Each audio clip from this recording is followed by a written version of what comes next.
Hi guys, welcome to revision time. आज मैं ला रही हूँ आप सभी के लिए एसएससी एमटीएस एग्जाम 2024 के 12 नवंबर को पूछे गए फर्स्ट शिफ्ट के एनालिसिस वीडियो। जीके और जीएस के सारे क्वेश्चंस है और हर क्वेश्चन के लिए बहुत सारे एक्स्ट्रा फैक्ट्स। ये एक्स्ट्रा फैक्ट्स आने वाले आपको हर एग्जाम में हेल्प करेंगे, चाहे वो एसएससी के हो या फिर रेलवे के। तो चलिए स्टार्ट करते हैं आज के एनालिसिस वीडियो। स्टार्ट करने से पहले अगर आप चैनल पर पहली बार आए हैं तो चैनल को ज़रूर सब्सक्राइब कर लें और साथ ही बेल आइकन भी प्रेस कर लें ताकि वीडियो की नोटिफिकेशन भी आप सभी को मिल जाए। और अगर आप सभी को ये वीडियो हेल्पफुल लगे तो वीडियो को लाइक भी ज़रूर कर दें। तो चलिए स्टार्ट करते हैं आज के फर्स्ट शिफ्ट के सारे क्वेश्चंस की एनालिसिस वीडियो। क्वेश्चन नंबर 1, 77वां संतोष ट्रॉफी का आयोजन कहाँ किया गया था? इसका आंसर है ईटानगर, अरुणाचल प्रदेश। 77वां संतोष ट्रॉफी 2023-24 विजेता रही सर्विसेज ने अपना 7वां खिताब जीता है। उप विजेता रही गोवा, संस्करण था 77वां। आयोजन स्थल गोल्डन जुबली स्टेडियम, यूपिया, ईटानगर, अरुणाचल प्रदेश। संतोष ट्रॉफी भारत में पुरुषों की राष्ट्रीय फुटबॉल चैंपियनशिप है।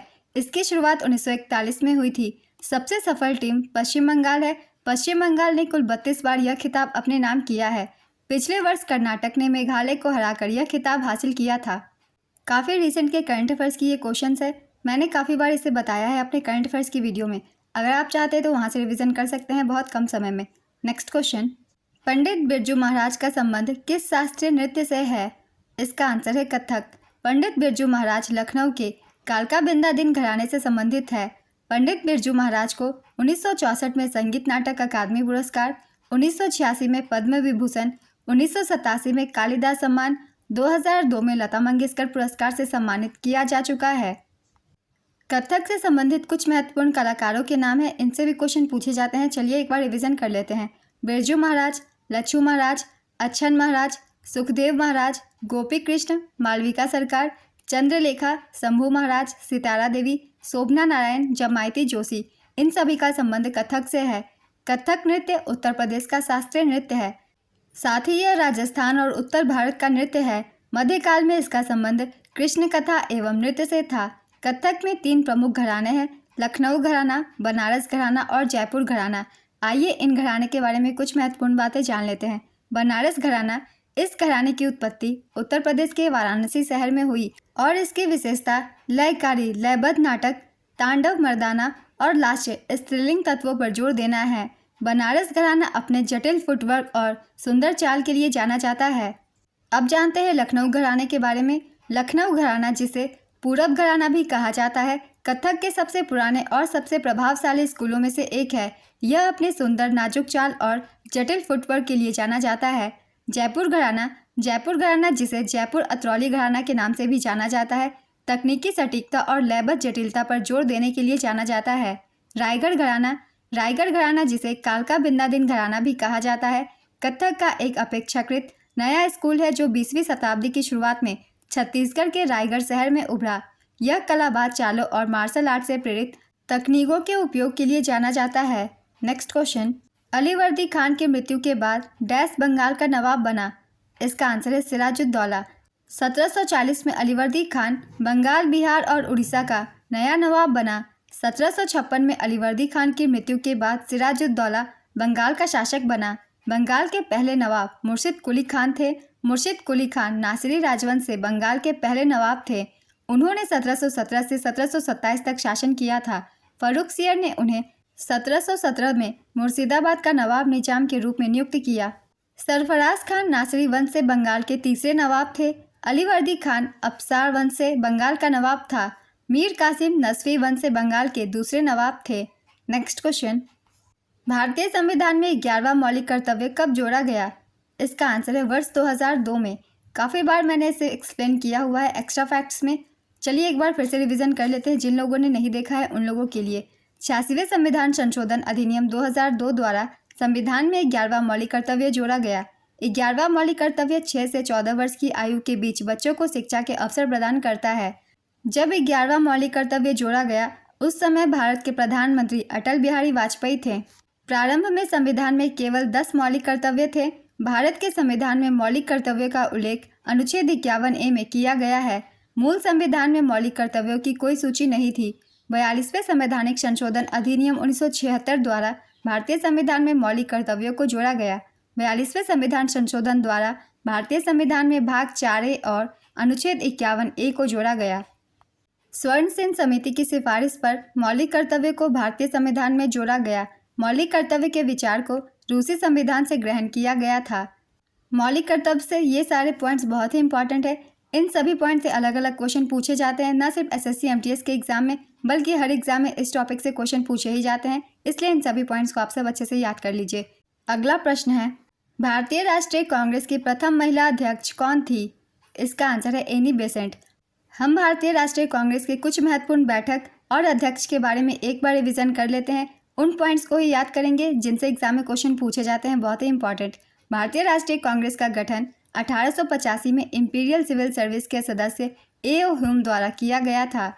भारतीय राष्ट्रीय कांग्रेस की पहली बैठक 28 दिसंबर 1885 को हुई थी। पहला सत्र बम्बई के गोकुलदास तेजपाल संस्कृत कॉलेज के एक हॉल में आयोजित किया गया था। व्योमेश चंद्र बनर्जी, जिन्हें हम W.C. बनर्जी के नाम से भी जानते हैं, भारतीय राष्ट्रीय कांग्रेस के पहले अध्यक्ष थे। दादा भाई नौरोजी कांग्रेस के पहले पारसी अध्यक्ष और गैर हिंदू अध्यक्ष थे। इन्होंने कलकत्ता अधिवेशन 1886 में अध्यक्षता की थी। बदरुद्दीन तैयबजी कांग्रेस के पहले मुस्लिम अध्यक्ष थे। इन्होंने कांग्रेस के मद्रास अधिवेशन 1887 की अध्यक्षता की थी। जॉर्ज यूल कांग्रेस के पहले विदेशी अध्यक्ष थे। इन्होंने इलाहाबाद अधिवेशन 1888 की अध्यक्षता की थी।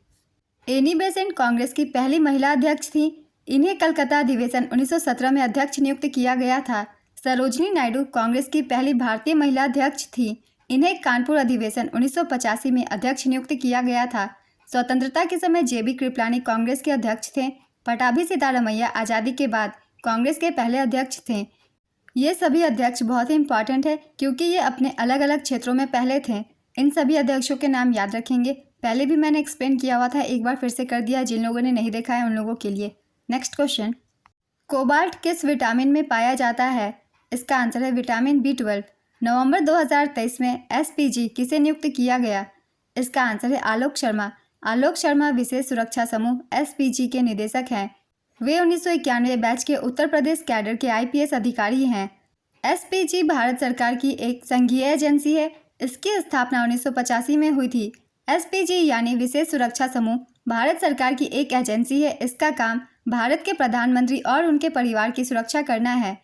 SPG कमांडो की ट्रेनिंग काफ़ी इंटेंसिव और स्पेशलाइज्ड होती है। ये कमांडो किसी भी खतरे का पहले से आकलन करके उसे रोकने के लिए तैनात होते हैं। सोनिया गांधी और उनके बच्चों को 1991 से 2019 तक SPG सुरक्षा मिली थी। अरुण कुमार सिन्हा SPG के सबसे लंबे समय तक सेवारत प्रमुख थे।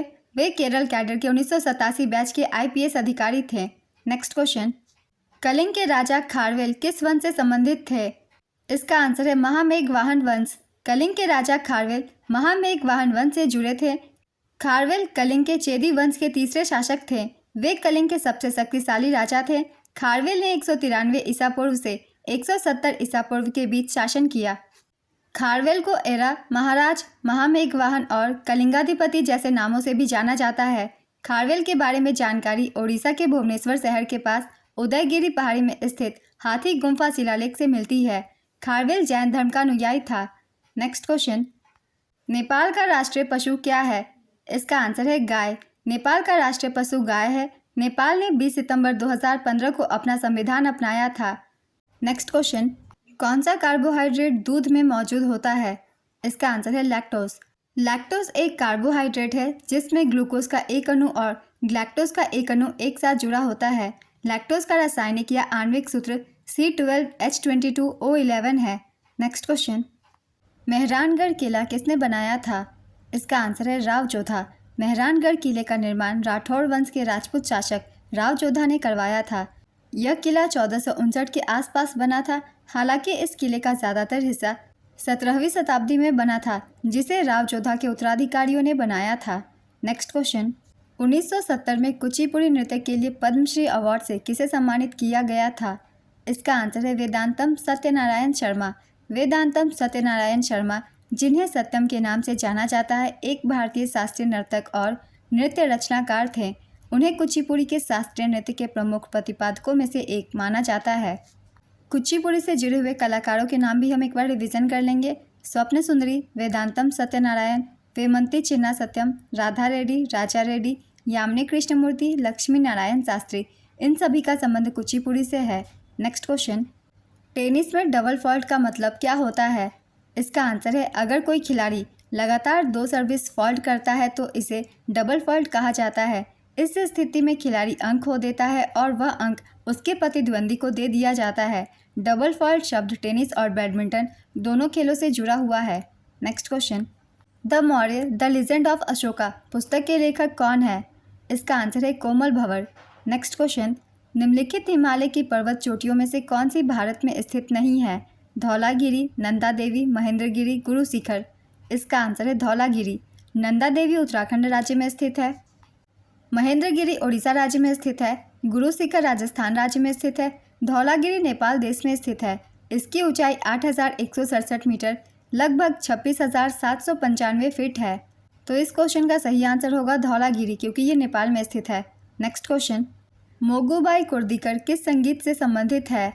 इसका आंसर है हिंदुस्तानी शास्त्रीय संगीत। मोगूबाई कुर्दीकर जयपुर अतरौली घराने की एक प्रसिद्ध भारतीय शास्त्रीय गायिका थी। जयपुर अतरौली घराने की स्थापना उस्ताद अलादिया खान ने की थी। नेक्स्ट क्वेश्चन, 2023 में किस राज्य में पेशा अधिनियम लागू हुआ था? इसका आंसर है मध्य प्रदेश। पेशा कानून आदिवासी समुदाय को प्राकृतिक संसाधनों पर उनके पारंपरिक अधिकारों को सुरक्षित करता है। यह कानून ग्राम सभा को सशक्त करने के लिए है। इसके तहत जमीन हस्तांतरण समेत कई तरह के अधिकार ग्राम सभा को दिए जाते हैं। पेशा कानून 5वीं अनुसूची के तहत आने वाले राज्यों में लागू किया जाता है। इन राज्यों में पेशा कानून लागू होने की स्थिति है। मध्य प्रदेश में 15 नवंबर 2022 को पेशा कानून लागू किया गया। हिमाचल प्रदेश, आंध्र प्रदेश, तेलंगाना, राजस्थान, गुजरात, छत्तीसगढ़ और महाराष्ट्र में भी पेशा कानून लागू किया जा चुका है। ओडिशा भी 5वीं अनुसूची क्षेत्र में आता है, लेकिन यहाँ पेशा कानून अभी तक लागू नहीं हुआ है। साल 2023 में झारखंड में पेशा कानून को अंतिम रूप दिया गया। झारखंड सरकार ने इस कानून के लिए ड्राफ्ट जारी किया था, हालांकि अभी भी झारखंड पेशा अधिनियम के दायरे से बाहर है। नेक्स्ट क्वेश्चन, किस दशक में भारत की जनसंख्या में नकारात्मक वृद्धि दर्ज की गई? इसका आंसर है 1911 से 1921। 1911 से 21 में भारत की जनसंख्या में नकारात्मक वृद्धि दर्ज की गई थी। नेक्स्ट क्वेश्चन, राज्य विधानसभा के पीठासीन अधिकारी यानी अध्यक्ष का चुनाव कौन करते हैं? इसका आंसर है विधानसभा के सदस्य। राज्य विधानमंडल के निचले सदन को विधानसभा और ऊपरी सदन को विधान परिषद कहते हैं। भारतीय संसद के निचले सदन को लोकसभा और ऊपरी सदन को राज्यसभा कहते हैं। नेक्स्ट क्वेश्चन, झारखंड का लौह और इस्पात संयंत्र कौन सा है? इसका आंसर है बोकारो स्टील प्लांट। आज के फर्स्ट शिफ्ट के एनालिसिस वीडियो कंप्लीट होती है। अगर आप सभी को ये वीडियो हेल्पफुल लगी हो तो वीडियो को लाइक ज़रूर कर दीजिएगा और इस तरीके की एनालिसिस वीडियो के लिए चैनल भी ज़रूर सब्सक्राइब कर लीजिए। फिर मिलते हैं अगली वीडियो के साथ। आप सभी को आने वाले एग्जाम के लिए ऑल द बेस्ट।